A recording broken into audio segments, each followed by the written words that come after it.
Hello friends, बरदायनी academy के इस YouTube channel में आपका एक बार फिर से स्वागत है। जैसा कि आपको पता है कि ये ग्रामीण परिवेश की क्लास है और हमने अभी तक जितनी वीडियो बनाई हैं और पहले चैप्टर में ये 6 से 7 वीडियो हैं, उसका पूरा निचोड़ है। तो उस वीडियो के बाद अगर आप इस वीडियो को देख लेते हैं तो कह सकते हैं उन वीडियो से जो क्वेश्चंस बनते हैं वो कुछ इस वीडियो में हम लेके आए हैं। ठीक है, तो इस वीडियो से डायरेक्ट आपको पता चल जाएगा कि उन वीडियो में किस तरह के क्वेश्चन थे। तो आप उस वीडियो से ये जो पॉइंट निकले हैं आप इसको नोट कर लेंगे। ठीक है, लेकिन आप ये नहीं कहेंगे कि सर यही इम्पोर्टेंट वीडियो थी तो फिर वो क्यों? क्योंकि अगर आप 600 क्वेश्चंस की जो सीट लगाएंगे तो उसमें से अगर ये तो ज़्यादा से ज़्यादा 50 क्वेश्चन होंगे, लेकिन अगर आप सभी वीडियो को देखे होंगे तो आप सभी क्वेश्चंस कर पाएंगे। ठीक है, आशा करते हैं कि आप लोग इसको नोट करेंगे। चलिए, पहला पॉइंट है, लेखपाल का उल्लेख किस अधिनियम की धारा में किया गया है? तो उत्तर प्रदेश भू राजस्व अधिनियम 1901 की धारा 23 में किया गया है। ये जब वीडियो पढ़ी होगी तो उसमें ये क्वेश्चन मिला होगा आपको। ठीक है ना, तो कह सकते हैं समरी है, पूरे चैप्टर की समरी है कि लेखपाल का उल्लेख किस अधिनियम की धारा में है। तो आंसर हो जाएगा 1901 की धारा 23 में। अगला पॉइंट है, लेखपाल अपने हलके में कार्य करता है, उसका ट्रांसफ़र किसके द्वारा किया जा सकता है? तो परगना अधिकारी, सहायक कलेक्टर के द्वारा। ये हमने पीछे पढ़ा हुआ है। ठीक है ना, तो सिर्फ रिवीजन एक तरह से। लेखपाल के कार्यों का विवरण किस में वर्णित है? तो लैंड रिकॉर्ड मैनुअल में है, लैंड रिकॉर्ड मैनुअल में है। अगला है, उत्तर प्रदेश में लेखपाल सेवा नियमावली कब बनी है? वर्ष 2006 में। ठीक है, जिसमें पेपर के बारे में बताया गया कि हिंदी, रीजनिंग और ये जो जो सब्जेक्ट आने, हिंदी आनी है, जीएस आनी है, ग्रामीण परिवेश आना है, और ये सारा सब बताया गया है नियमावली में। ठीक है, लेखपाल अपने हलके के गाँव का प्रत्येक वर्ष खेत पर आकर निरीक्षण करता है। इस निरीक्षण को क्या कहते हैं? पड़ताल कहते हैं। और भैया हमने बताया तो 3 प्रकार की पड़ताल होगी, खरीफ, रबी खरीफ और जायद पड़ताल।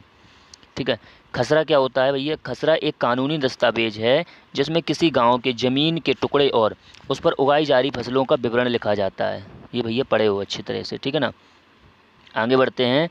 लेखपाल खसरे में कृषि आंकड़े और खतौनी के लिए आवश्यक तथ्यों का उल्लेख किया जाता है। जो खसरे में कृषि आंकड़े और खतौनी के लिए आवश्यक तथ्यों का उल्लेख किया जाता है, ये पूरी लाइन है। ठीक है ना, कि खसरे में कृषि आंकड़े और खतौनी के लिए आवश्यक तथ्यों का उल्लेख किया जाता है।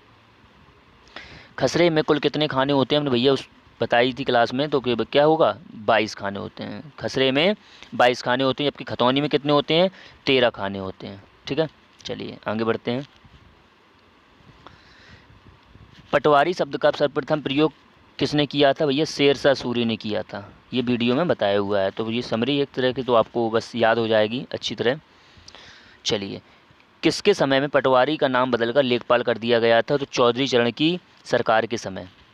ठीक है, अगला है, उत्तर प्रदेश में भू राजस्व अधिनियम की धारा 33 में वर्णित वार्षिक रजिस्टर को किस नाम से जाना जाता है? खतौनी नाम से जाना जाता है। अगला है, खसरा और खतौनी को सम्मिलित रूप क्या कहते हैं? खसरा और खतौनी का इसे कहा जाता है अधिकार अभिलेख। अधिकार अभिलेख, तो अधिकार अभिलेख क्या है? तो खसरा खतौनी का सम्मिलित रूप। ठीक है, आगे बढ़ते हैं।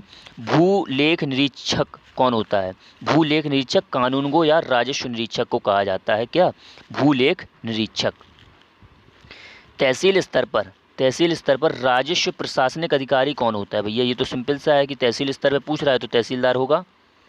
आमीन कौन होता है? तो भू राजस्व की वसूली करने वाला जो व्यक्ति होता है उसे आमीन कहा जाता है। तहसील दिवस का आयोजन कब होता है? भैया ये प्रत्येक माह के प्रथम एवं तृतीय मंगलवार को होता है। प्रथम माह के प्रथम एवं तृतीय मंगलवार को होता है, उसमें सभी वरिष्ठ अधिकारी बैठते हैं।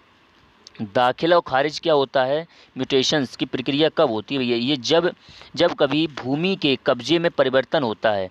इसके अंतर्गत खतौनी में जोतदार का नाम परिवर्तन किया जाता है। भैया जैसे कि अगर मेरी खेती है, मैंने किसी को बेची, तो ये मुझे अपना नाम भी तो बदलवाना पड़ेगा। इसे ही दाखिल खारिज कहा जाएगा। नाम परिवर्तन, भूमिधर का जो नाम परिवर्तन होता है वही दाखिल खारिज आता है। कृषि वर्ष कब से कब तक चलता है? तो ये 1 जुलाई से लेकर 30 जून तक कृषि वर्ष कहा जाता है। ये इम्पोर्टेंट है। और कभी कभी ये भी याद रखना कि एक पूछी जाती है 31 मार्च तक, है ना, 1 अप्रैल से 31 मार्च तक जो बना होता है वो क्या होता है? वो वित्तीय वर्ष होता है। चलिए आगे बढ़ते हैं। गट्ठा से तात्पर्य है जरीब में इसके कुल नाप के 10वें अंश के बराबर की नाप एक गट्ठा भी लगा होता है जो छोटी लंबाई मापने के काम आता है। ठीक है, तो गट्ठा क्या है? जरीब में कुल माप के 10वें अंश के बराबर की नाप का एक गट्ठा भी लगा होता है जो छोटी लंबाई मापने के काम आता है। क्लियर? आगे आता है कि गट्ठा किसका बना होता है? तो गट्ठा बांस का बना होता है। भूमापन के लिए जरीब एक उपयुक्त यंत्र होने के कारण इसका दीर्घकाल में प्रयोग किया जा रहा है। जरीब कई प्रकार की होती है, लेकिन इसमें से शाहजहानी जरीब तथा गंटरी जरीब का प्रचलन सबसे अधिक रहा है। शाहजहानी जरीब की कुल लंबाई, भैया देखो पूछ रहा है कि इतना बड़ा सेंटेंस बनाने के बाद उसने एक लाइन में पूछ दिया कि शाहजहानी जरीब की लंबाई कितनी होती है। तो कल ये हमने बताया था 1658 में इनका जो मृत्यु है, तो 1658 से शुरू के 3 वर्ड ले लिए, कितने? 165। चलिए, चकबंदी विभाग से क्या कार्य? चकबंदी विभाग का क्या कार्य है? तो किसानों की बिखरी जोतों को इकट्ठा करना। हमने बताया था ना कि अगर कोई खेत है, उसका अगर खेत नंबर 1 है और खेत नंबर 13 है, तो क्या हुआ? इसकी चकबंदी कर दी जाएगी। तो पहला और दूसरा और तीसरा इस तरह से उसे पास पास दे दिए जाएंगे, जिससे क्या होगा?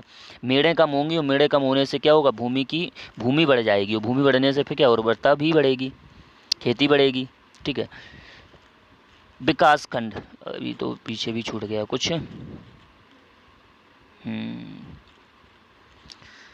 चलिए, चकबंदी विभाग का प्रमुख कौन होता है? चकबंदी विभाग का प्रमुख कौन होता है? चकबंदी आयुक्त होता है। ठीक है, ये याद कर लेने हैं, बहुत सिंपल हैं, और पूरे वीडियो का ये समझिए समरी है।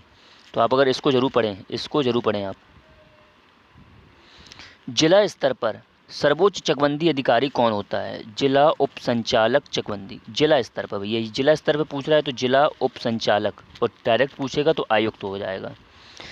चकबंदी लेखपाल चकबंदी आयुक्त के अधीन होते हैं, जबकि राजस्व लेखपाल किसके अधीन होते हैं? भैया ये होते हैं जिलाधिकारी, डीएम के अधीन।